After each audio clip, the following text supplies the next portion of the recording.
came on a summer's day, bringing gifts from far away, but it made it clear he couldn't stay. No horror was his home. The sailor said, Brandy, you're a fine girl. What a good wife you would be. Such a fine but my life, my love, and my lady is the sea. Looking Glass, Brandy, you're a fine girl. Isn't that so true? A little bit of a movie I'm stuck on these days. I'm going to be playing a couple songs from it. But that is from Guardians of the Galaxy 2. Just in love with this movie right now, frankly. I love the first one, and the second one's amazing, and the little brewing love story that's going on makes me think of, well, I don't know if I've told anyone, but my special person's a green lady as well. So it's just that relation right there. And I'm kidding, of course. She's not actually green. I hope you guys know that. That'd be like the Miss Hulk, so to speak. So we're calling this Thought Transmission, Higher Self Communications. Trying to kind of catch two key words there, but frankly, in my mind, these are very synonymous.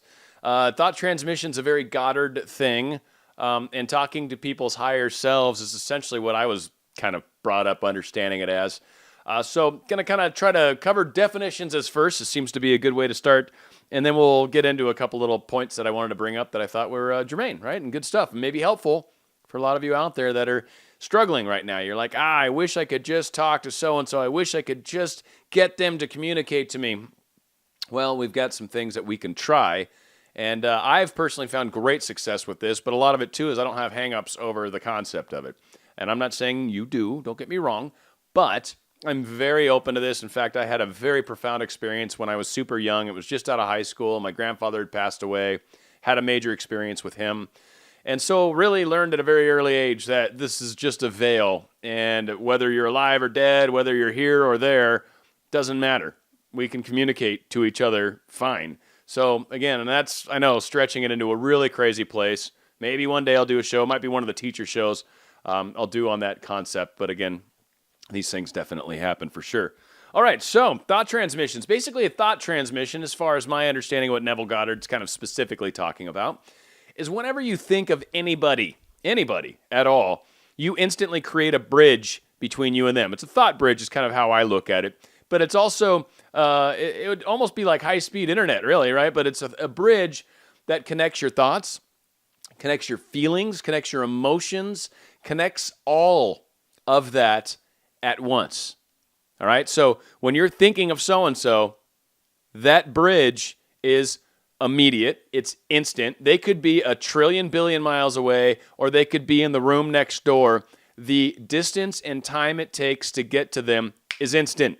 No difference whatsoever. Billion trillion miles away, right next door, happens just as fast in both situations. Literally just as fast. There's no lag, there's no waiting, there's no limitation. It's instant. I hope that helps, because it is very true, and also something that's very good to keep in mind, and we'll get into that little moment in coming up here.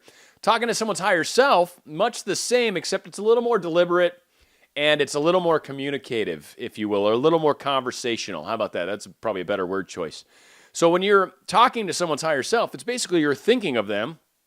So, much like Goddard, there is a thought bridge there, no question about it. But it's when you engage in conversation that you're taking advantage of this higher self to higher self communication. So you're going to send out a thought, a words, a discussion with them, and it's going to hit their higher self, and their higher self's going to basically respond back to you. Does their conscious self know you're doing this? No. In most cases, they don't. It can. I want to say, thought transmissions, talking to people's higher self, none of this stuff is secret. Let's put it that way.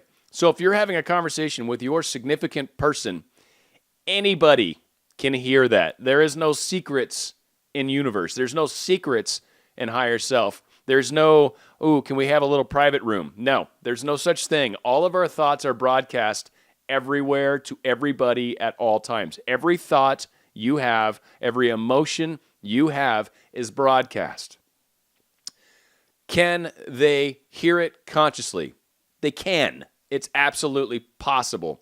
If I were to break it down in percentages of people on this planet that are capable of being that sensitive currently, everyone's able to. Everyone is able to. Many people haven't really gotten into some of the studies, haven't maybe simplified some of their fears, like worked through some of the karma that maybe exists with it. It's a process to be better at this, and I'm as good as I am. I don't know what that means relative to other people. I just know what it's like to be myself. But I know I have a lot of experiences. I know I'm frequently correct, and that's all you can gauge it on.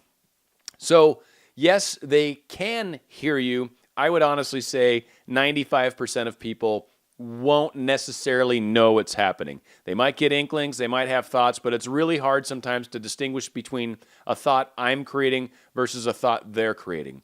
And in all reality, we're all the same, we're all one. So really, from a more basic standpoint, don't worry about who's initiating the thought. If it's you, if it's them, it doesn't truly much matter. If it's a thought where there's fear and you're scared, I can promise you it's not coming from their higher self. If it's a thought that seems insulting, is being negative, is maybe demeaning to you, I can promise you that's not coming from their higher self. Their higher self will never utter a mean thing to you, ever, ever. That is not how higher selves work. That's not how our higher selves work. That is the part of us that's very soul-focused, very soul-oriented. And there is no wrong when it comes to that. It is strictly love. That is the place, the dimension, if you will, or even density, but those are two different things. That is the location that our higher selves sit at. So again, if you're having some sort of thought that's hitting you and you're certain someone's popping into your head, and then it's followed with some sort of negative thing, too fat, not funny enough, not rich enough, not whatever, that is you. That is not your higher self. And it's okay. You're going to work through these things, but your higher self will never do that. When you're getting a message from their higher self, you will generally feel love. You will feel goosebumps. You will feel, there's like a good set of energy that will come and accompany that. And that's oftentimes how we know. Otherwise, it's our own mind chatter, our own egos, our own lower self. And again, our higher self will not be saying horrible things about ourselves ever. Never, ever, ever. Never once. Anything you're getting that's along those lines is your conscious self, your lower self. That's the only part of you that is capable of seeing yourself as faulty or as having something that's not correct as it is right now. All right. All that being said, so maybe there's some times where we're missing our specific someone and we're wondering, how can I communicate with them? Maybe they're not responding to my text messages. Maybe they're busy and they're, in the Congo doing some sort of crazy work thing and they're not going to be in touch with civilization for 3 weeks and you miss them, right? Whatever that case is, this is a great place where you can literally have a conversation with them. Again, don't get so lost into whether it's me, is it them, is it me, it's them. No, just get in the habit of practicing this and working through it. There's a few ways we can do conversations. I'm going to cover this real quick, and then I'll cover just a couple other scenarios, and then we'll, wrap it up and see where we're at. But there's a thing called auto-writing. That's one technique that's really good. Now, this is also similar to keeping that left brain part of yourself busy, remember. So one thing, and Neil Donald Walsh is actually where I learned this eons ago in his first Conversations with God book, and this is something he used to do. But really, you can just write down stuff on a notepad, right? So just start talking and be like, so-and-so, I love you, higher self, I miss you, da-da-da. How are things going? And then literally just start writing. Don't even worry about what it is. Just start writing an answer.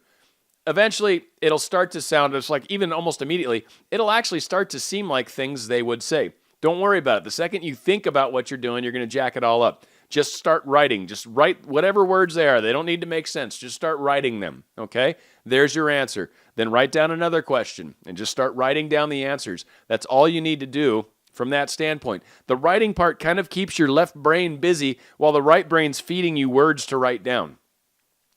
So that's a very, very awesome technique. For those of you that maybe aren't for those of you that's maybe something that's going to work better for you, right? For me, it's talking. Talking works great for me. So I can just talk to my significant person's higher self, or my grandpa for that matter, or my parents, or whoever I want to talk to. I can talk to their higher self, and then I can kind of hear the answers back, and then I have questions back, and we work through dialogues And oftentimes I have really resolved difficult, challenging things, maybe even concerns I have, right? Certainly, there's been times where maybe I've asked for a sign from them. And all you have to do is have this conversation and ask them, hey, so-and-so, I'm really confused about a couple things. Here's kind of where I'm at with this process. I'd like to understand this better for sure. I'd love to understand kind of where you're at in this whole process.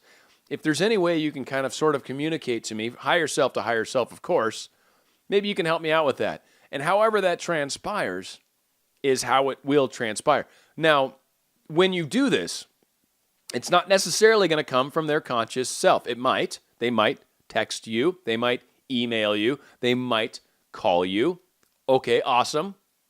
And certainly you can ask for that. But if you're truly looking for answers and communications, I recommend not limiting their abilities to respond back to you. Because if you're having this conversation with their higher self and you're saying, I would like you to communicate back with me via this thought transmission, this thought bridge, right? I'd like you to communicate back to me. If you say it has to be through text, through phone, through email, face-to-face, anything along those lines, it might take longer because it might take more energy, more effort, more things may need to change or happen for that scenario to play out. It certainly will, but it could take a great deal longer. So don't get upset if you're asking for something and 3-4 weeks down the road you still haven't gotten it. That's because you've limited yourself by the way the response needs to come back. Keep it open. Let them answer it through any way possible, any way that you will receive it. So it could be coincidences. Could be that song. You walk into the grocery store, the song on the thing is your guys' special song, and it happens to have words that are symbolic to your situation, right? Much like looking at, Brandy, you're a fine girl, right? Maybe you're going to find that. Maybe your name's Brandy, right? And that's the song you're hearing as you walk into the grocery store. Bam, right? There's your coincidence. Was that them? Yes, it was. Yes, it was. That is your sign for their higher self. Does their lower self know they've done this? No. 95% of people are going to have no clue about this. Don't worry about that. You're creating the thought bridge. You're talking to their higher self. Trust me, their higher self hears you. Their higher self loves you. Your higher self loves you. Everyone is trying really hard to work things out between you two. Let it happen, of course, like we've talked before. It's all happening right now. But we're trying to have a conversation. We're trying to figure out ways to pass information back and forth. Maybe you just miss them. Maybe you just wanted to say, I love you. I've done that numerous times with my significant person, right? I'll just say, I love you. And just the moment of connecting and seeing them in my mind and just saying, I love you has brought tears to my eyes. I know she hears me. I know her conscious self has no freaking clue I'm doing this. That's fine. And in fact, her and I have had conversations about my grandpa, for example, and that freaks her out. So that's like not a conversation I'm allowed to have, basically. Not allowed. It's just, it freaks her out. It's not something she's comfortable with. So I don't talk about it. That's fine. Higher selves are communicating back and forth. So again, if you're needing some additional information, maybe you're just not sure what's going on. Maybe you're not sure if you should keep doing this. I know that's a question many of us ask, self included. Sometimes we need to take a little break. And their higher self might tell you that. I want to say, just because you feel frustrated and maybe decide to walk away, that does not mean this is never going to work. I'm not saying it means it will work. I'm saying all these things are questions that we should be having with our higher selves and the higher self of the other. And see what sort of answers we get. See what they come back to us with. And sometimes stepping away for a period of time. Again, it breaks that energy connection between you and them. They will feel that sometimes. Sometimes that subtle difference is enough to cause them to turn and face you and go, man, I haven't talked to so-and-so in a long time. I'm going to shoot him a text message. Boom. Sometimes our higher selves ask us to do things in our best interests that sometimes we are afraid to do because maybe it means in our minds, I don't love them anymore. Or maybe it means in our minds, I've given up. Or maybe it means in our minds, if I'm not trying, it's never going to happen. And maybe through following your feelings, you'll actually find that those thoughts you have are fallacies. They're not correct. You've done the work. You've created the energy between you guys. There is love between you. So it's your beliefs that these things have to happen every day or else it won't occur. That doesn't make it real. I mean, it is in the sense that you believe it, so it is thusly real. But a lot of times, like I said, sometimes expanding our knowledge and our beliefs is enough to expand our worlds. Because if we have something that's limiting us, if we have something that's keeping us from what's on the other side of this veil, that belief needs to be stricken. That belief needs to be changed so we can experience what's on the other side of that veil. Again, these are life-changing paths many of us are trying to go down with our specific person. It's not just the boyfriend-girlfriend like it was in high school. We're talking life partners. We're talking long-term. We're talking a person that we can grow and stay more or less parallel in our lives. We're never going to be the same. We don't want that. We want differences. We want to be able to talk about these differences, and we want to grow together. So there's going to be changes that happen frequently in any sort of significant relationship. Even friendships are like that. Our parents are like that with us, and we are like that with our kids. That relationship is there in that way for reasons. It kind of helps develop us. And again, higher self, you can have these conversations with your kids, you can have these conversations with your neighbors, we can have these conversations with whoever you'd like. And maybe your neighbor's bugging you about something, hit up their higher self and say, hey, can we just really get past this? This is ridiculous. Why do you keep flinging your dog poop into my backyard? I see it come over. I've seen it happen a number of times. I know it's happening. Let's see if we can find a way to stop that. Maybe you can start bagging it up, realizing that it's probably not cool to throw it in your neighbor's yard. There's always ways you can have these discussions, or even if you need to, you can try to have some sort of message to them so you guys can finally have a little face-to-face dialogue. Try it out. It is amazing. It's powerful, and it's a lot of fun. And you will have conversations that will feel like they're right there with you. And you will feel inside like you're talking to them, because you are. Yes, that is how cool this is. I know it sounds crazy. I know it sounds like voodoo and hoodoo and magic and all this crazy stuff. And maybe there's a little of that in there. But it's reality. It is the veil that we perceive as separating us from that which we're not separate from. We are all connected. That is part of that we're all one stuff. That is part of that I am and you know, all these, what you do to my lesser, you do for me. Whatever belief walk of life you come from, there's probably a phrase that speaks to this unity that we all experience. I hope this helps. I will certainly do more shows on thought transmissions, on speaking to people's higher selves. I've been getting a lot of questions from people on this. Hey, what's a good show I can check out? One, just to say it out loud, is the talking to your significant person psychically, something along those lines. It's a show I did way back when. That was probably one of the first ones I really did on talking to the higher self, and that's a great place to start. I think this is a good one too, because it kind of covers it from a slightly different angle. Hopefully you guys agree, because ultimately that's what matters. It doesn't matter what I think. It matters what you all think. But hopefully, like I said, it makes a difference, and we'll give it a go. So going out with another song from Guardians of the Galaxy 2. This song's by Sweet. It's called Fox on the Run, Dan Radio Style.